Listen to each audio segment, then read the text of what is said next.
果我哋真正去認真去睇咧，其實中醫治療癌症已經有2000年嘅歷史嘅。於是佢就問：嗱，我嚟睇中醫，我就係唔想切。咁但係有一個問題，大家要正視嘅一樣嘢，點解我會建議大家都係一個中西結合嘅療法，個治癒率同埋個生存質量會係最好嘅。中醫嘅方法其實可以第一時間咧係可以將個瘤體縮細嘅。OK， 縮細，因為喺中醫咧，我哋有一樣嘢叫消痈散結法。歡迎大家收睇肥護醫療。癌症咧，大家都係聽見到驚啦。咁我哋話：哎呀，治癌好多後遺症啊，好多副作用，係咪中西結合有用咧？今日我呢個嘉賓就犀利啦。睇嚟咧就後生，行醫20幾年。咁啊，講講啲歷史先。先喺澳洲雪梨大學讀咗個 medical science 翻嚟。跟住喺香港就讀咗中醫個學士，跟住就南京中醫學大學咧讀埋個博士，跟住哈佛咧就專讀嗰啲腫瘤嘅基因啊、免疫治療法嘅李醫師。喂 ，Hello， 你好。唔好客氣啊，唔好客氣，唔好客氣，可以。嗱，而家咁多種 cancer，有肺啊，有食道啊、腸啊、肝啊、乳腺癌啊、前列腺癌，聽見都驚。咁中醫有咩辦法咧？其實咧喺中醫治療癌症咧，喺2000年前咧，大家已經喺啲書上面。2000年前喺書上邊，其實我哋已經見到咧有呢一個瘤體呢一樣嘢。係。咁其實2000年前其實已經有藥去對症佢㗎啦。係。咁但係因為一路以嚟我哋冇將腫瘤或者瘤體呢樣嘢咧，冇將佢去演變成一個癌呢個字。OK， 咁但係經過呢啲日子嘅演變過嚟咧，我哋會見到咧喺個中醫書上邊咧，佢會出咗好多字嘅，譬如乳癌啊、膈下嘅一啲瘤體啊。其實一般嘅平民百姓佢唔明白嘅，佢唔知原來係啦，佢唔知原來我哋原來呢啲原來一早已經係講緊係治療一啲係癌症、癌細胞嘅嘢嚟㗎啦。如果我哋真正去認真去睇咧，其實中醫治療癌症已經有2000年嘅歷史㗎啦。咁嗱。好多人就講啦，譬如真係突然間你發現咗有個瘤，即係以前2000年就可能要有病徵出咗嚟啦，或者等等就可能要所謂嘅而家西醫個第3期、第4期啦，即係冇乜 symptom。咁但係而家就靠好多西醫啊、CT 啊、又 PET scan 啊，又照呢樣照嗰樣，就知道有腫瘤。咁但係知道嘅時候咧，就用西醫先去可能割咗佢先啊，做電療啊，做化。咁啊，如果從中醫方面啊，當你發現有個腫瘤，你可以做啲乜咧？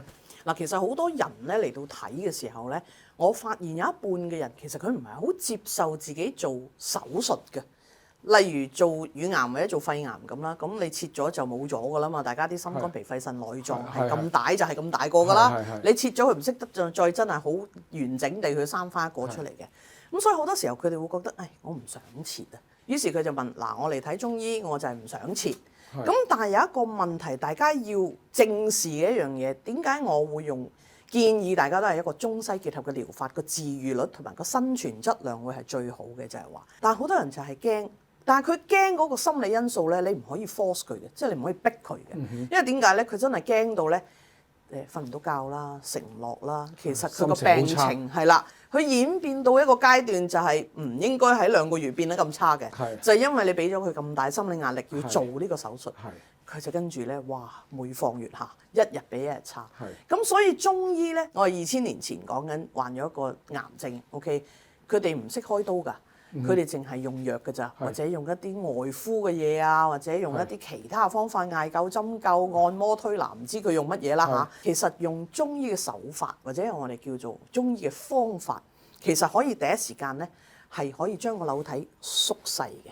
OK， 縮細，因為喺中醫咧，我哋有一樣嘢叫消痈散結法。好簡單，良性嘅瘤體，譬如我哋患咗甲狀腺嘅囊腫或者甲狀腺嘅結節，我只要用一種藥，你1個月之內唔見咗嘅，可以消失咗嘅。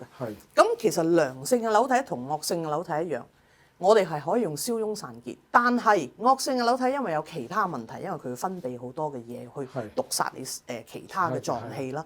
咁所以喺中醫去令到消痈散結，癌症咧係會比較慢啲嘅。咁所以我都會建議就話，我哋第一割咗先。如果佢譬如有一啲喺周圍嘅邊，我哋用肉眼睇唔到，或者佢已經係走甩咗嘅話，咁我哋就會用其他嘅中藥去抑制佢，簡稱就係暗晒啲癌細胞瞓覺，而乳癌可以共存啦。係，你話得啱啦，中醫中藥幾千年嚟係都救咗好多人啦，係啊醫好多病啊，但係我哋好似即係唔夠啲 evidence 喎。我諗喺過去嗰80年、100年，其實不斷都有一啲研究嘅，係包括外國人都會嚟研究我哋中藥。咁5000年嚟佢冇西醫噶嘛，冇錯係啊，佢全部都中醫噶嘛。係啊係啊咁如果所有個病我哋用中醫醫唔到，中藥材醫唔到，點會有十色嘢晒啦，係咪啊？我哋仲咁發展蓬勃，依然個個都生得，個個都健康長大。有一啲某啲嘅村落，我哋都見到嗰啲人咧係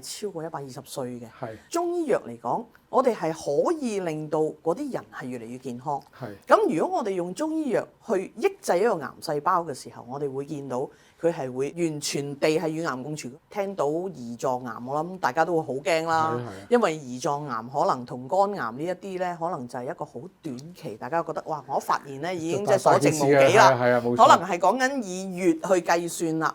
咁但係有好多就係因為佢咁末期，佢唔能夠接受西方嘅治療，包括手術、化療一啲咁毒嘅嘢落去，或者係年紀大啦，咁佢哋就會去到一個地步。我試下用 alternative 就係話用中醫治療，但係其實呢個唔係一個錯誤嘅選擇嚟嘅。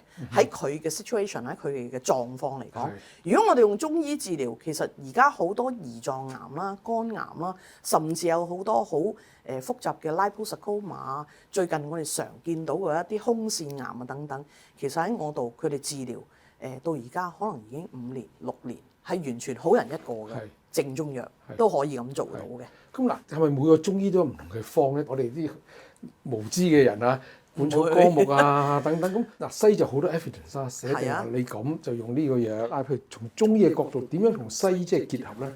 西醫係你所講嘅，我發炎，我就話 Celebrex， 咁我全部都可以將佢去消炎完咗。只不過佢對呢一個消炎藥有冇敏感？冇錯。OK， 喺中醫全部都係藝術家嚟嘅。即係係你畫嗰幅畫同我畫嗰幅畫，我大家都叫你畫蒙羅麗莎。你畫個蒙羅麗莎，可能都係有眼耳口鼻嘅啫。咁但係裏邊嘅內容係完全唔同嘅喎。我隻眼大啲，你隻眼細啲嘅喎。我個鼻高啲，你個鼻扁啲嘅喎。咁所以喺中醫嘅1000年裏邊，其實如果你問我點解同一個病症，譬如一個好簡單嘅咳，咁可能你係一個中醫，你開出嚟嘅藥方對呢個病人同我開出嚟會唔同。點解呢？就係喺望聞問切嗰方面，我哋會有異常嘅，即係大家會有一個唔同嘅見解。譬如我把個脈，我擺完呢個人喺呢1分鐘，我覺得佢係好熱嘅裏邊，好火嘅，好咳嘅。OK， 好啦，到你把你又覺得啊唔係啊，佢火之餘，佢平時中意飲凍嘢嘅，咁我又可以唔使咁輕易解毒俾佢。咁於是大家開出嚟嘅方咧都冇一個標準嘅。你覺得佢好虛啊？我唔可以開咁重啦。中醫有一個好好嘅嘢就係話，西醫我哋可能一個 amoxicillin 我唔係開600就係開1個 gram 噶啦。OK， 咁就咁重噶啦。嗱，冇咁勁嗰啲就600，勁啲就開1個 gram。好啦，中醫仲勁。你中意開3 gram 又得，6 gram 又得，10 gram 又得，12 gram 又得，係啦。你中意點樣開都得。點解咧？因為我哋就係 tailor make 啊。我覺得佢呢個虛，我用3克。譬如佢爭血嘅，我用3克當歸，因為當歸熱，我覺得佢唔受得。咁但係唔係喎，佢可以滋陰得喎。於是我用10克阿膠，好多2粒紅棗落去幫佢，呢個藥食同源好方便，係咪？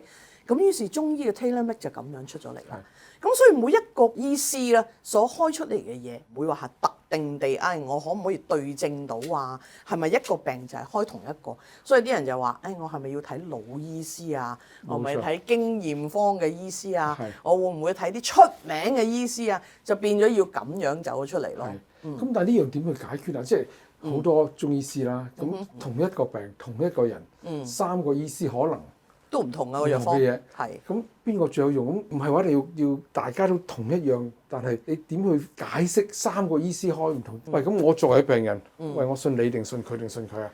其實你信就得㗎啦，信得㗎，係啊，因為信已經贏咗30成，你已經好咗3成㗎啦。咁嗱，講翻 cancer 你嘅專長，想問下，譬如一個人好健康嘅，乜嘢症狀都冇，就揾你把下脈，你查唔查得出佢係其實已經有啲病變咧？其實細心去把脈係 feel 到嘅。我 feel 到嘅。 feel 到嘅，唔識㗎嚇，行入嚟咁啊話誒幫下手把個平安脈咁嚇，咁我擺完個脈，唔好意思啊，你去照照肺啊，唔好意思，你去早做全身檢查。點解咧？正常人嘅脈象咧係好溫和，跳得好柔順嘅，因為一個脈象3點呢邊3點，其實心肝脾肺腎 OK， 我哋摸晒㗎啦。咁但係當你摸到有一笪地方唔係好對路，而嗰個地方嘅唔對路係除咗衰嘢之外都冇乜特別嘅會咁樣跳嘅咧，你就知道有啲問題。咁當然你話係咪100% 準？唔係，我哋係需要靠現代科學嘅一啲係啦儀器啊、MRI 啊、PET scan 啊、CT 啊等等，我哋先至可以肯定究竟係咪出咗事咧嗰度。咁嗱，我以前喺醫管局嘅時候又做過 survey 啦，每4個睇西醫嘅人同時又睇中醫，好多人就喂，我呢邊食緊中藥，呢邊食緊西藥，喂會唔會打咗矛盾㗎？定係可唔可以中西藥一齊食咧？我每日睇60-70個人，我起碼有40個人會問同一個問題。OK， 嗱今日就答你啦，全個中國都係中西結合治療嘅，有幾多億人口啦，係咪？咁而點解香港會咁多人去咁驚咧？因為以前我哋係西行先嘅，亦都係主導嘅。中醫可能只係一個藥材鋪角落頭擔張凳喺度嘅啫。咁覺得冇一少少清感冒，可能就係用呢一啲藥材。但係其實真正我哋去睇嘅話，中醫藥係所有病症我哋都有治療嘅一啲證據嘅，亦都有一啲研究嘅係好確實嘅。咁所以而家如果你問我，喂，中西係咪可以結合治療？係，但係一定要個中醫師要有啲 common sense 啊！一班中醫師，譬如一啲佢哋真係冇接觸過西藥嘅知識，佢點知道 aspirin 我嚟做咩啊？佢點知道 Plavix 我嚟做乜嘢啊？佢點知道一啲抗凝血嘅藥我嚟做咩啊？但係其實呢啲都係薄血藥啦。咁好啦，如果佢加咗一個中藥嘅活血藥，因為佢唔知佢食緊呢啲嘢啊嘛，因為好多時候去睇中醫，佢唔會有張方俾你填，你食緊長期嘅藥係乜嘢，佢乜都冇嘅，佢就係你行埋嚟就把脈，把完脈就喺嗰度執藥，乜都唔理你㗎。咁其實呢個係一個唔啱嘅，喺現今世代唔啱。喺社會上我哋見到人口老化問題、心臟啦、血管啦等等嘅問題都多咗嘅，你唔問。你就咁就去開活血藥，會令到佢嘅充血喺血管上面嘅充血嗰個壓力會大咗，佢中風嘅機會會大咗。咁變咗有陣時候啲西醫就你又食中藥啊？咁你會唔會一食你就出事㗎？即佢覺得自己要孭鑊啊？喂，我明明開嘅藥量係啱你嘅喎，點解你食完之後1個禮拜之後中咗風入咗醫院嘅？咁屋企人就追究啦。咁追究嘅時候當然會發現佢食緊中藥啦。咁但係好大心理壓力啊！對一個西醫嘅醫者嚟講，我明白嘅。有陣時我見到佢哋去睇完第2啲中醫嚟到揾我，我一望，哇！其實啱啱通完波仔，食緊 aspirin、食緊 Lipitor 啊、Crestor 嗰啲藥，跟住你發覺，哇！佢開桃紅四物湯啦、丹參啦、人參啦，嗰紮全勁活血嘅藥，唔該你即刻停咗呢啲先 ，OK？ 我哋唔好食住先，等等先。但係我又唔想去嚇佢啊，因為話喂，你食緊嗰啲藥唔啱嘅，因為你食緊呢啲西藥。咁但係我諗而家大家如果係知道自己食緊呢啲藥，聰明啲，當你去睇中醫嘅時候咧，話聲俾佢聽，係啦我唔食得活血藥㗎。at least 佢知道你食緊呢一啲嘢嘅時候，你 warn 咗佢唔好開呢啲咧，咁大家都會去安全好多咯。咁但係譬如真係好多人同時又食中藥西藥，咁中間又話隔1個鐘頭、2個鐘頭係咪有冇個 formula 咧？會安全嘅，因為點解咧？好多嘅西藥咧，其實佢嘅酸鹼度係唔同嘅。OK， 咁而中藥咧有好多係鹼性比較多啲嘅。咁佢落咗去，如果將西藥嘅酸鹼度去 neutralize 咗，或者係令到個酸上加酸、鹼上加鹼嘅時候咧，係會影響藥性嘅。咁好多人話做，尤其是做化療咧，好傷身㗎嘛，又嘔啊，又乜。咁話中醫中藥可以幫到好多，咁點幫咧呢方面？呢個就係幫到好多㗎喎。因為以中醫嚟講咧，如果一個病人啊佢哋去正正式式做手術又好，化療、電療、標靶，甚至乎係免疫治療，佢哋會衍生一系列嘅副作用嘅。咁呢紮副作用咧喺西醫咧，其實佢冇乜特別嘅，你嘔咪俾止嘔藥你咯，你屙咪俾止屙藥你咯。但係我哋發現，如果做咗呢啲治療咧，其實我哋白血球啦、血小板啦，會引起貧血啦，甚至乎會手麻痹啊等等呢一啲毒副作用，我哋會走出嚟嘅。喺呢一個時候咧，中醫扮演一個非常之重要嘅角色，佢可以將所有呢啲嘢咧係完全減輕到近乎零嘅。係。例如嗱，白血球跌，正常佢哋會打升白針啦，但係升白針咧會令到大家周身痛嘅。OK， 咁嗰個周身痛又令到佢唔開心啦，咁影響個病人情緒啦。咁我哋只要食北芪30克煲水，你已經可以將個白血球升翻上去啦。好啦，好簡單一樣嘢，有冇聽過花生衣啊？聽過下。花生衣嗱，唔知係乜，即係花生花生出邊嗰個個膜咧，花生衣咧，其實佢有一個好好嘅作用，佢可以將你跌緊一個骨髓反應，跌緊個血小板咧，佢會將佢完全升翻去一個正常嘅度數嚟嘅。花生衣咁有用。花生衣非常有用，好平，係啦，就咁食得㗎，都唔貴嘅其實。就咁食得㗎啦，要煲水啦，係啦。咁好啦，如果你話佢勁嘔啊，好多 carboplatine 啊，呢一啲化療藥啊，係好嘔嘅，好影響個脾胃嘅食慾嘅。好簡單嘅啫喎，針灸喺內關，一支針，一人一邊，止咗㗎啦，唔嘔㗎啦。即係每次做完化療可以即刻用。係啊，但係唔嘔啫，佢食唔落嘢都係一個問題嚟㗎嘛。咁於是我哋好簡單，俾啲麥芽佢嚟煲水飲，即刻食翻嘢。OK，咁麥芽就係 BB 開胃啊嘛，健脾開胃嘅藥嚟㗎嘛。係啦，我哋用一啲好簡單嘅嘢，OK，佢就已經可以食翻嘢啦，止咗嘔啦，用翻啲補血嘅嘢去升翻佢嘅血球啦，升翻佢嘅白血球啦，同埋升翻佢血小板。咁你話化療、電療或者標靶，佢哋引起嘅一連串呢一啲副作用，完全解決咗喎。佢係咪可以好好咁樣接受呢一個化療或者其他嘅西方嘅治療，可以去到尾啊，做得晒啊嘛？係麥芽又好，花生又好，會唔會影響到呢啲化療又好、標靶嘅功能咧？一定唔會咯。係啦，因為佢嘅毒性太高啦。我唔相信一粒麥芽或者係一塊咁嘅草本嘅嘢可以 alter 到佢成個化療或者係標靶治療嗰個作用嘅。嗱，咁好多時候我哋講中醫又講係食療，咁食療有冇用咧？